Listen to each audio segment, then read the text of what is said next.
அவர்களுக்கு 15 சித்தர் என்றால் முழுமையான வரலாறு தெரியாத நிலையிலே இந்த தாய் திருநாட்டு மக்கள் சித்தமும் சிவமும் தமிழ் வலையொலியின் மூலமாக உங்கள் அனைவரையும் மீண்டும் சந்திப்பதில் மிக்க மகிழ்ச்சி.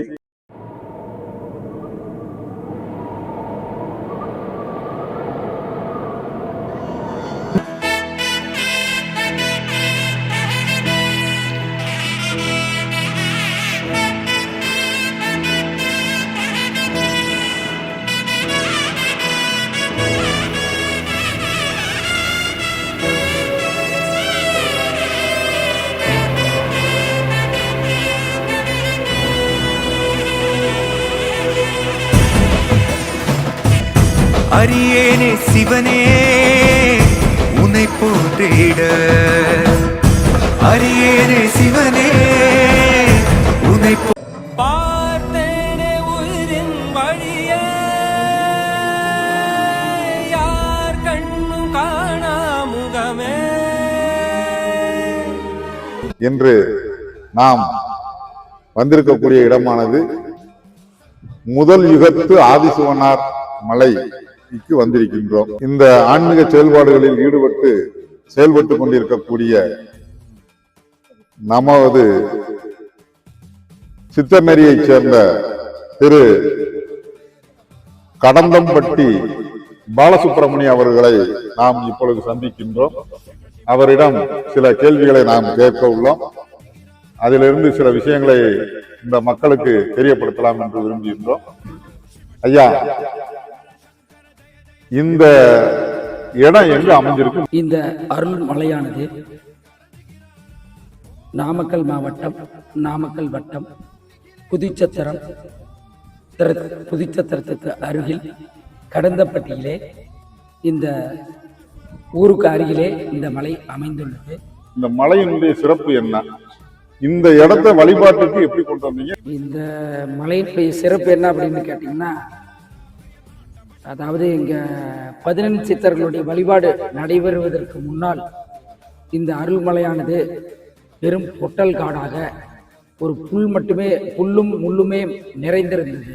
இந்த அருள்மலையிலே 15 சித்தர் எப்பொழுது இந்த மலைக்கு அடியெடுத்து வைத்தாரோ, எப்பொழுது வந்தாரோ அது முதல்தான் இந்த மலையிலே மரம் செடி கொடியெல்லாம் சிறப்பாக முளைத்து வாழக்கூடிய தன்மை பெற்று இன்று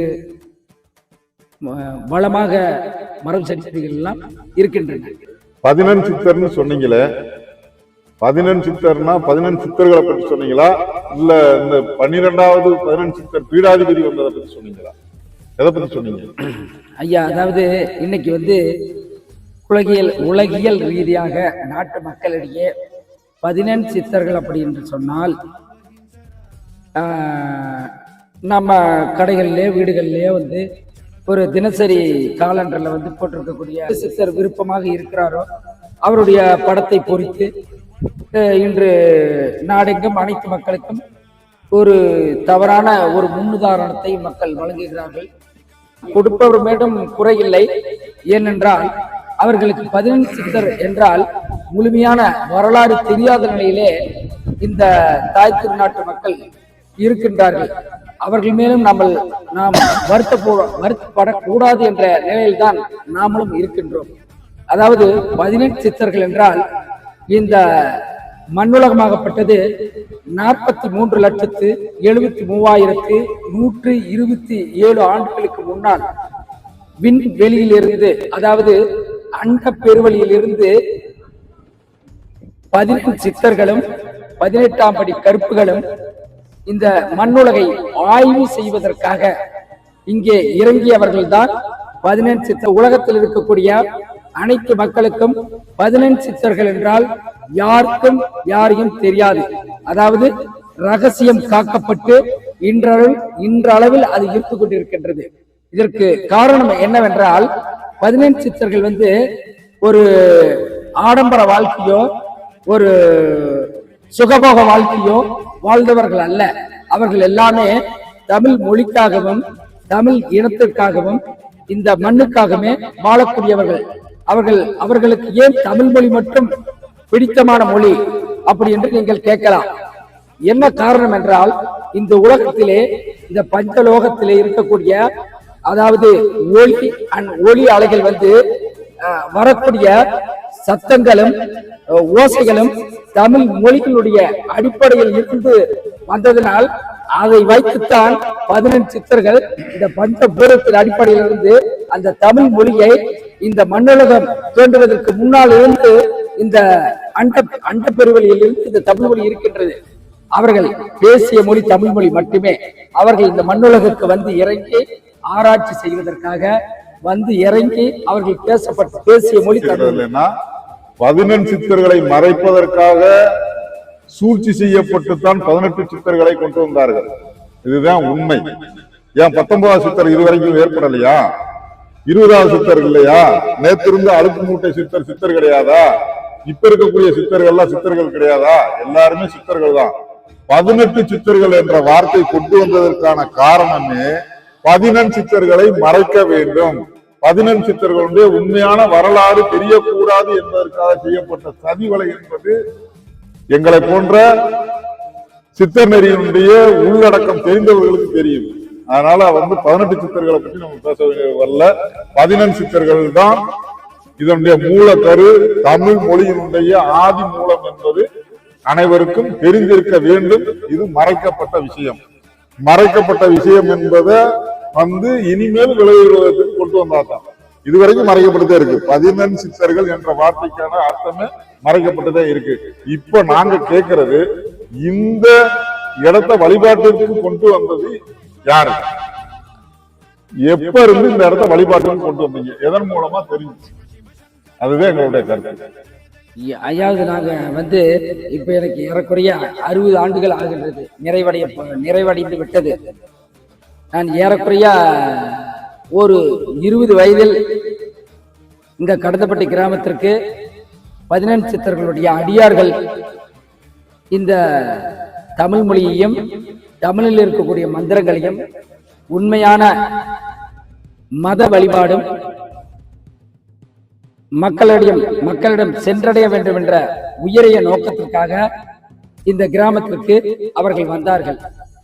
நாங்கள் அப்பொழுது பள்ளி படிப்பை மட்டும் முடித்துவிட்டு தொழில் கூடங்களிலே வேலை செய்து கொண்டிருந்தோம். அந்த நேரத்திலே நாங்கள் அந்த சித்தருடைய அடியார்களை சந்திக்கக்கூடிய வாய்ப்பு எங்களுக்கு கிடைத்தது. அப்படி கிடைக்கும் பொழுது நாங்கள் அவர்களிடம் கலந்துரையாடி அவர்களுடைய செயல்பாடுகள், சித்த நெறி என்றால் என்ன, தமிழ் மொழி என்றால் என்ன, இந்து வேதம் என்றால் என்ன, இந்து மதம் என்றால் என்ன, அப்படிங்கிறது எல்லாமே அவர்கள் எங்களுக்கு விளக்கமாக கொடுத்தார்கள். அதாவது நம்ம இதுவரைக்கும் மதம் என்றால் இந்து மதம் மட்டும்தான் அதாவது இந்தியாவில் இருக்கின்றது, இந்தியாவில் 99 விழுக்காடு மக்கள் இருக்கின்றார்கள் என்று நாம் எல்லாம் நம்பிக்கொண்டிருக்கின்றோம். ஆனால் அது உண்மை அல்ல. இன்னைக்கு இருக்கக்கூடிய இந்து மதமானது பிராமணர்களுடைய பிற மண்ணினரான பிராமணர்களுடைய பிடியிலே சிக்கி சீரழிந்து சின்னாபனமாகி கொண்டிருக்கின்றது. ஆனால் உண்மையான மெய்யான இந்து வேதத்தில் இருந்துதான் இந்த இந்து மதம் பிரிந்து வந்திருக்கின்றது. இந்து மதம் என்பது 18 சித்தர்களால் உருவாக்கப்பட்ட ஒரு மதம். இந்த மதத்திலே எந்த விதமான ஏற்றத்தாழ்வுகளும் மனிதருக்குள் எந்த விதமான ஏற்றத்தாழ்வுகள் இல்லாத ஒரு சூழ்நிலையை உருவாக்கி அனைவருக்கும் எல்லா நிலைகளும் கிடைக்க வேண்டும் என்பதற்காக இந்த 18 சித்தர்கள் உருவாக்கி கொடுத்திருக்கின்றார்கள். இங்க வந்தது எந்த சித்தர் வந்தார்? அதாவது இங்க வந்தது எந்த சித்தர் அப்படின்னு கேட்டீங்கன்னா, மொத்தம் 18 சித்தர்களுடைய கணக்கின்படி இந்த மண்ணுலகம் 48 லட்சம் வருஷம் ஆயுள் இருக்கும். இந்த மண்ணுலகம் இந்த 48 லட்சம் வருஷத்துல 18 சித்தர்களுக்கு தலைவராக இருக்கக்கூடியவர்கள் தான் 18 சித்தர் பீடாதிபதி என்று சொல்லக்கூடியவர்கள். அப்பொழுது இந்த மண்ணுலகம் 48 லட்சம் வருஷத்தில் நிறைவடையும் பொழுது 48 பீடாதிபதிகள் நிச்சயமாக தோன்றுவார்கள். எங்களுடைய காலகட்டத்திலே இந்த கடந்தப்பட்டி அருள்மலைக்கு 12வது 18 சித்தர் பீடாதிபதி ஞானகுரு சித்தர் அரசயோகி கருவூரார் அவர்கள் இந்த மலைக்கு வந்து இந்த மலையால் இங்கே ஆதிசிவனாரும் அம்மையப்பரும் அதர்மான வேத மாரியம்மனும் அங்காள பரமேஸ்வரி அம்மனும் நாகத்தம்மனும் இன்னும் பிற உருவ நிலையிலே பல கடவுள்களை இந்த தமிழ் மக்களுக்காக உருவாக்கி கொடுத்திருக்கிறார்கள் இந்த மலை மேல். மிக்க மகிழ்ச்சி ஐயா. 12வது 11 சித்தர் பீடாதிபதி அரசுவை கருவரார் தான் வந்து இந்த மலையை வந்து உருவாக்கி இங்க வந்து உருவமா இருந்தவங்களை எல்லாத்தையும் உருவ சிலைகளா மாற்றி எல்லாத்தையும் அருள் வழங்கக்கூடிய இடமா மாற்றி கொடுத்தது அவரால் ஏற்படுத்தப்பட்டது. அதை தெரிஞ்சுக்கிறதுக்காகத்தான் நான் உங்ககிட்ட இந்த கேள்வியை புராட்சி வச்சேன். 12வது 11 சித்தர் பீடாதிபதியாக இருந்த ஐயா அரசுவை கருவரார் அவர்களால் இந்த இடம் உருவத்தில் இருந்த தெய்வங்களை உருவ தெய்வங்களாக மாற்றி இந்த இடத்தை வந்து அருள் உலகத்திற்கு ஐயா கொடுத்திருக்காங்க. இத வந்து இப்ப நீங்க வந்து பரிபாலனை செஞ்சு எல்லாம் பண்ணிட்டா. அதாவது பீடாதிபதிகளாக வந்து மனிதர்களோடு மனிதர்களாக வாழ்ந்து சென்றவர்கள் கருவில் கூறாது வந்து மனிதர்களோடு மனிதர்களாக வாழ்ந்தவர்கள் தான் கருவூரார்கள் என்பதை நான் ஏற்கனவே பதிவு செஞ்சிருக்கேன். அந்த கருவூராரின் வழித்தோன்றல்களாக வந்து வாழ்ந்து சென்றவர்களில் அவங்களே முன்னால வந்து இறைவனாக இருந்தவர்கள் மனிதனாக வாழ்ந்து இப்பொழுது வாழ்ந்து சென்றிருக்கிறார்கள். அந்த இறைவனாக இருந்த காலத்தில் இந்த இடத்தில் அவங்க கால் வச்ச இடத்துக்கு மனித ரூபத்துல வந்து இந்த இடத்துல நீங்க இது பண்ணுங்கன்னு சொல்லிட்டு போன இடம் அருள் வழங்கிய இடம். இது மாதிரி சித்தர்கள் வந்து அங்கங்க இது பண்ணியிருக்காங்க. அதுல தலைமை சித்தர்களுடைய தலைமையாக இருந்து செயல்படுபவர்கள் கருவில் ஊராதவர்கள் கருவூரார்கள் என்று சொல்பவர்களில் பீடாதிபதிகளாக இருந்தவர்கள் மட்டுமே. அவங்கதான் தலைமை. பீடாதிபதிகள் தான் இந்து மதத்தினுடைய முழு முதற் தெய்வமாகவும் முழு முதற் கடவுளாகவும் முழு முதற் சித்தர்களாகவும் இருந்து சித்தர்களாக இருப்பது மனித உருவத்தில், கடவுளாக இருப்பது கடவுள் வடிவில் அருவமாகவும் உருவமாகவும் அருவுருவமாகவும் உருவருவமாகவும் இருந்து செயல்பட்டுக் கொண்டிருக்கிறார்கள். இந்த கருத்தை நீங்க சொன்னதற்கு மிக்க மகிழ்ச்சி. நன்றி, வணக்கம். எல்லாரும் நீங்க வரணும் போகணும்னாக்க நாமக்கல் மாவட்டம் நாமக்கல் வட்டம் புதுச்சத்திரம் ஒன்றியத்தில் இருக்கக்கூடிய வாச்சல் கிராமத்தில் கடந்தப்பட்டி என்ற ஒரு சிறு கிராமம், அதன் மேல இருக்கக்கூடிய மலைதான் இந்த மலை. இது வந்து ஆதிசிவனார் அருள்மலை என்று அழைக்கப்படுகிறது. இந்த மலைக்கு வர்றதுக்கு இதான் லொகேஷன்.